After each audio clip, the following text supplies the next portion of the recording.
We'll pick up our story with the assassination of Philip by a young Macedonian noble named Pausanias. Alexander will take the opportunity to quickly secure enough support so that he will, with minimal resistance, be able to accede to the throne and become the king. Now, one of the first things on Alexander's priority list is, of course, to carry out the invasion of Persia that his father had been carefully planning for about 2 years. Now, Alexander chooses an opportune moment to invade the Persian Empire because, as you can see from this particular slide, and I know there's a lot of text, but you can see that the Persian Empire is undergoing a period of great instability right at the very moment where the Macedonians are about to invade.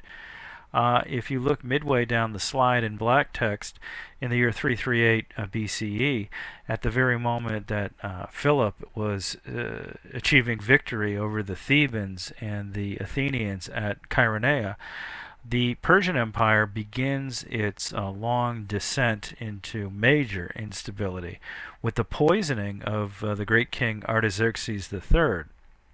Now, his youngest son will take the throne as Artaxerxes IV, but he will be murdered in the year 336, just as Philip was murdered in the same year. But now we see a difference in the way that both kingdoms will handle the successor. Alexander will achieve the critical support that he needs to be viewed as a legitimate heir. In the Persian situation, a noble named his name was Codomanus, and he will take the name Darius III. In memory of Darius I, one of the greatest of the great kings. Of course, you've studied him and his attempt to take over Greece back in the 490s. Well, Darius III is not viewed as legitimate by the Persian nobles, and this is going to cause all sorts of problems. Instability. We will see revolts occur in Babylon and in Egypt, and Darius needs time to stabilize his own regime, but he does not have the time because Alexander is on the march.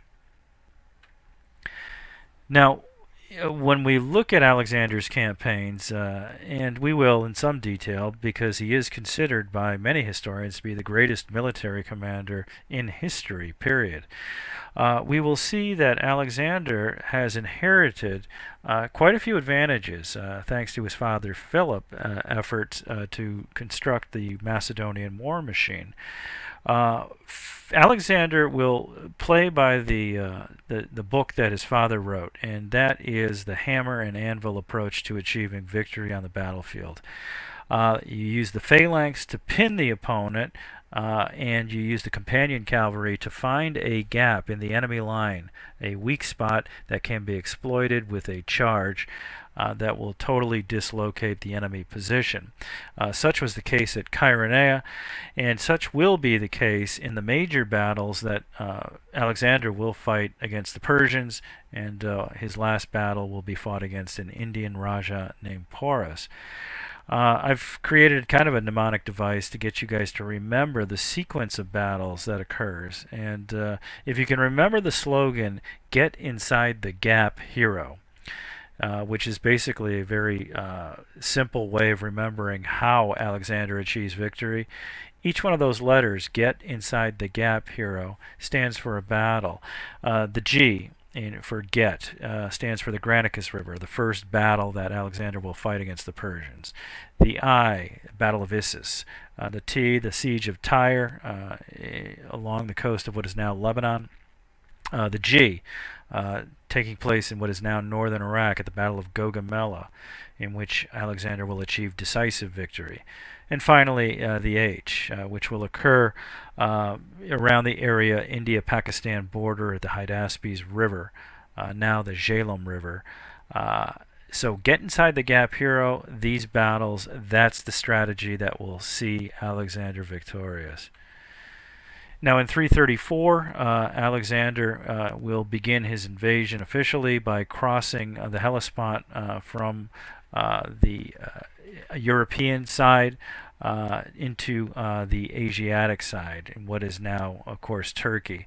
And he will stop off at Troy, where he will conduct various sacrifices and games to commemorate the Trojan War.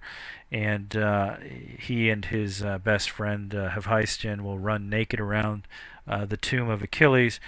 And this is, for Alexander, of great significance, this idea of kind of a Trojan War 2.0, in which he's leading a great coalition army, most of it Macedonian, but certainly he had many Greek mercenaries, against the Asians, against, in this case, the Persians, whereas Agamemnon, way back in 1200 BCE or so, had led a great coalition of Greeks against the Trojans. So the symbolism was not lost on Alexander, and of course it was said he slept with a copy of the Iliad underneath his pillow. So in 334 it begins, and as you can see from the numbers there, 50,000 men total. The Macedonian army was not overwhelmingly large, particularly when you compare it to, say, Xerxes' invasion force of 480. But again, it's quality, not quantity, that will count. Now, when the local Persian governors, the satraps as they're known, find out that Alexander has indeed crossed into their territory, they throw together a force heavy with cavalry and 10,000 Greek mercenaries who are in the pay of the Persians. And unfortunately for the Persians, they do not have the combat experience that the Macedonians have. And even Alexander at this point, very limited combat experience, but still, he's surrounded by some of his father's generals, particularly an older man named Parmenion, who will serve Alexander very well. So a lot of experience on the Macedonian side collectively, not a lot of experience on the Persian side. And the Greek mercenary commander working for the Persians, a guy named Memnon of Rhodes, he understands that in many ways the Persians could be outmatched here. So why fight Alexander at all? Why not just burn all the crops and withdraw into Asia?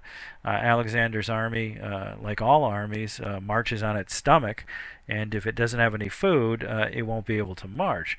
So he floats this idea, but the Persian satraps, these Persian governors, will have nothing to do with that strategy, because it will be their crops, or certainly the provincial crops, that will be burnt. And of course, crops are wealth, crops are taxes. And the Persian satraps probably underestimated Alexander a bit and thought, no, we can handle this with a direct confrontation. And unfortunately for them, it'll prove to be the wrong move. Now, the Granicus River, where the first battle will take place, is a good place for defense, but the deployment of the Persians was all wrong.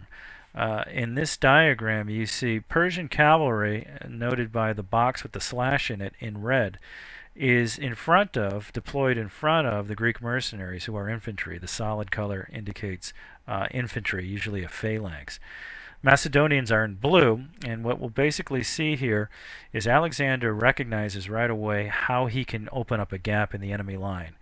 He'll send some of his cavalry into the river itself to initiate the battle. The Persians, who are mostly nobles, Persian cavalry, again, like most of the ancient world, you had to be wealthy to own a horse.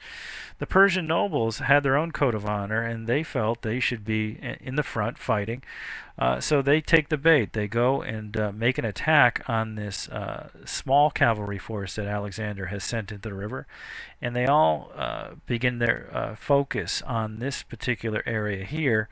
A gap opens up in this area. Alexander, with his companions, will charge through, dislocate the Persian cavalry, and ultimately get behind the Greek mercenaries, who are behind a ridgeline and are kind of unaware as to what's going on. So we see that the Persian deployment of forces was fatal, and Alexander's carrying out of the hammer-anvil tactics was a textbook case of how to get it done. The Persian nobles, the cavalry, will fight bravely, but they'll find themselves surrounded and totally dislocated, and they will flee the battlefield because they have that luxury, being horsemen. The Greek mercenaries will be surrounded, and ultimately Alexander will order them all killed. And this was to send a message to other Greeks who were serving the Persian great king. You will get no mercy from me. You are fighting against your fellow Greeks. You deserve no mercy. So Granicus is a very, very important victory because it begins Alexander's momentum. And he and his army will march through what is now Turkey, or the Anatolian Plateau, and come down along the eastern Mediterranean seaboard. And it's here where the second battle will take place. It is at this battle, at Issus, which you see here, the other red kind of icon, that King Darius himself is present, along with his immediate family and a load of treasure. And it's at Issus that we see kind of a replay of Granicus, where we'll see the battle basically be a race between each side's cavalry force to break the opposing side's line. And quite frankly, the Persians cannot stand up to a charge of these companion cavalry. And it is at Issus that Alexander, again leading the companions, will break the Persian left flank. His right, their left. Again, Persians are red, Macedonians are blue. So, unfortunately for Darius, he probably seized by a moment of panic, flees the battlefield. And of course, this will destroy his reputation amongst those who are present at the battle, and word will travel that maybe this great king is not up to snuff as far as battlefield behavior goes. So from Issus, Alexander decides that before marching further eastward, directly east into Asia, he will choose to travel the coast. And he's doing this because he wants to capture every one of the Persian naval bases. Because if you think about this and look at this map, if Alexander and his army take off and head towards the heartland of the Persian Empire, well, the Persians, who still have Phoenicians as allies and other seagoing peoples located here, could perhaps mount a naval invasion of his homeland. So Alexander does not have a navy per se. He does have an army, and he's going to use that army to strip away the Persian naval advantage. So the first stop will be Tyre, and then further south to Gaza, the two main naval bases that the Persians are using. Now, at the siege of Tyre, it is a 7-month siege. It's known as an epic effort by the Macedonians, in part because Tyre, the port city, is not located on the mainland. It's just off the coast area, heavily fortified island port. And Alexander has to order his men to construct a causeway connecting the mainland to the island itself. The Tyrians will destroy the first causeway, so Alexander has his men construct a second one, and while the Tyrians are focused on what they think the attack will come on the causeway, Alexander and a fleet will make a rapid assault in a gap in the enemy defenses, because again, most of the Tyrians are focused here. They've stripped away the defenses of much of the other areas of the wall. That's where Alexander will strike. And again, another example of get inside the gap hero. So Alexander, after securing Tyre and Gaza and then moving along into Egypt, will, after a brief diversion at the oasis at Siwa, in which he is pronounced a son of God, Alexander decides that he's ready to move deep into the heart of the Persian Empire, and this is where we will see the showdown at the Battle of Gaugamela. And it's at this battle that will determine who will be king of Asia. And Darius III certainly knows this is maybe his last chance to stop this invader, so he gathers an enormous force, just about every weapon system he can come up with, You could see them listed there: infantry, cavalry, Scythe chariots, and Indian war elephants. But once again, it will be Alexander's tactics that will achieve decisive victory. Alexander is basically going to stick to the script in the sense of get inside the gap hero. He is going to have his phalanx take a pounding. He knows that the phalanx will be punished by the various Persian weapon systems, but he believes that they can hold on long enough for him to find a gap in the Persian line. He will charge that gap with the companion cavalry and achieve the decisive victory that he has been waiting for. So the battle will begin with Alexander ordering his Macedonians to advance. Darius will counter with the launching of his Scythe chariots. Again, those are chariots with wheels extending from, blades extending from either wheel. The battle itself, I think, was masterfully done in Oliver Stone's version of Alexander. I think it was released back in 2004 or so. The movie was largely panned, but the Battle of Gaugamela itself was quite well done, accurate as to what the sources provide. But basically, you'll see again Persians in red, Macedonians in blue. Alexander here on the right, the Macedonian right, with his companion cavalry. And we'll see the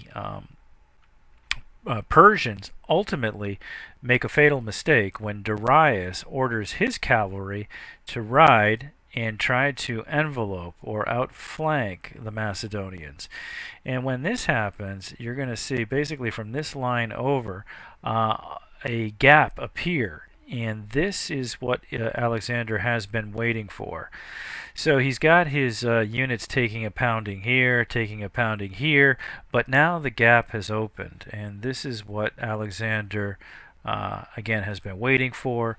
He'll charge the gap, desperately seeking a direct confrontation with Darius himself, and we'll see that according to the sources, Alexander, as always, leading from the front, accompanied by a few of his companions, as you see here in this painting.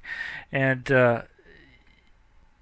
we do see a moment, again according to the sources, where Alexander and Darius are close enough to one another where Alexander is able to hurl a javelin, and it does not hit Darius, but that's enough again to spook him into retreating.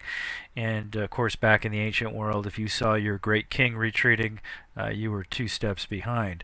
So at Gaugamela, Alexander, and of course this image is taken from antiquity. It's a mosaic found in a bathhouse in Pompeii, and this is Darius, wide-eyed and freaked out. Alexander is right here. You can just see Alexander's warhorse Bucephalus, and if this image were any wider, you would see Alexander getting ready to hurl a javelin. And actually, this mosaic depicts the Battle of Issus, but you have similar occasions of Darius fleeing the field. There will be no recovery from Darius. He will ultimately be killed by some of his nobles who are tired of supporting this guy, and you'll see other Persian nobles try to take on the mantle of great king, try to become the leader of the kind of a rump Persian empire, much of it now under Macedonian control. But you see this phase of Alexander's campaigns in the Persian Empire, about 3 years. He is campaigning in the Persian provinces or satrapies of Bactria and Sogdiana. And these areas now are Pakistan, and we get up into Central Asia, and I should say Afghanistan and into Central Asia. And in order to deal with what is, for all intents and purposes, a guerrilla war, Alexander is basically forced to found cities. And he has done this earlier, but the pace of city founding really picks up because he's got to have fortified positions from which his army can deal with a very mobile enemy. And you'll see a number of these Alexandrias founded, and some of them, of course, the name has been changed, but if you are familiar with the current conflict in Afghanistan, you'll know cities like Herat and Kandahar. Well, both of those cities began their existence as Alexandrias. So a pretty brutal 3-year counterinsurgency in which Alexander will not achieve total dominance of the region, but certainly will achieve enough control to call it his own, in part because he marries into some of the top families, the tribal families of the Bactrian and Sogdiana nobility. So it's at this point that I want to kind of shift focus away from the military side to Alexander's vision. And it remains very controversial to this day as to whether or not Alexander truly had a kind of universal vision of melding together or merging together Macedonians and Persians to create a kind of a super race. There is no doubt that he will adopt Persian customs. He will dress as a Persian noble on occasion. He will order a mass marriage of some of the key Macedonian nobility. He basically forces them to take Persian women as brides. And he will try to cultivate a generation of young Persians, basically try to train them as Macedonians, and he'll even give them the name of successors. And he will make it, according to the sources, make it no secret of his desire that with this kind of new brotherhood of Persian and Macedonian, these people could go on to rule greater and greater parts of the world. And some of these initiatives of Alexander's are very controversial, particularly number one, when Alexander begins adopting the Persian custom of proskynesis, which is basically a Persian custom by which an inferior would prostrate themselves before a superior. And no Macedonian would do that. I mean, this is something in the Macedonian mind that you would do to a god. Do for a god, but you don't do it for a man, even a king. And there is great tension that begins to develop amongst the Macedonians because of Alexander's seeming to go native on them. And many of these guys have been on campaign with Alexander for years. They've marched thousands of miles with this guy, but quite frankly, they're tired and they want to go home. So Alexander's going to run into some problems with his army.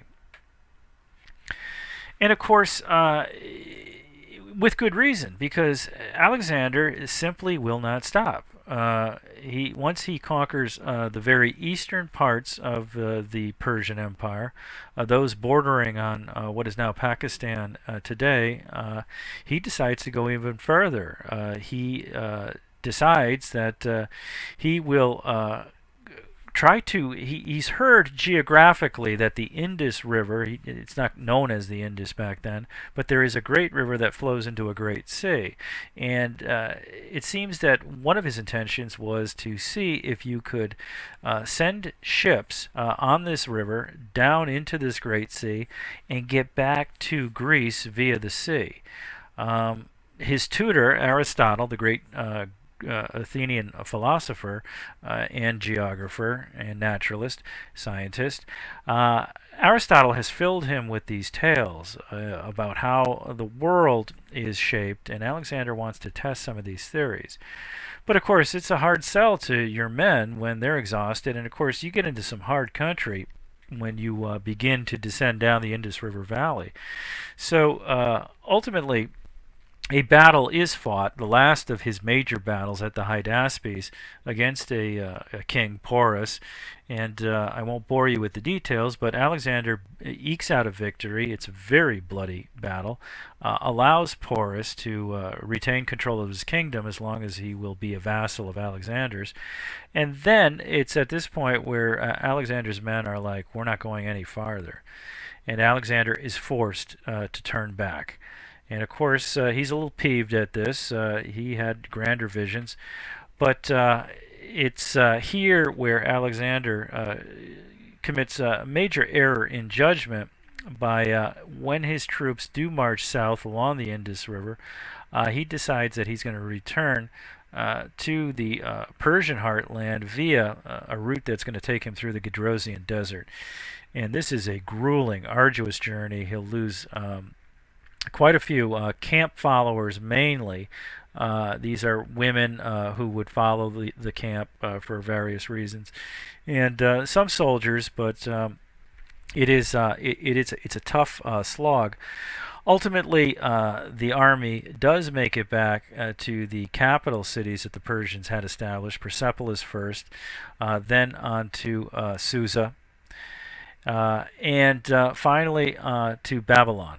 And it's here in the city of Babylon that Alexander will die of fever. And what specifically brought about the fever is still, kind of a mystery. Could have been malaria, could have been other things, could have been just exhaustion, because it's at this point that, of course, Alexander, who always led from the front, has sustained a couple of pretty significant wounds during the course of all these battles. So he will die just short of his 33rd birthday in 323. And what happens next? Well, this vast empire that Alexander and his Macedonian army had carved out for themselves will not remain intact for very long. In part because Alexander has has been served all this time by a series of very capable, very ambitious generals, and these generals, upon Alexander's death, will begin to carve up the empire. There is a group that wants to keep the empire intact, but that group is quickly outvoted by the more ambitious generals. And ultimately, to bring this lecture to a conclusion, Alexander's vast empire is divided amongst his successors, called the Diadochi. And these are his generals: Antigonus, Lysimachus, Seleucus, Ptolemy, and Cassander.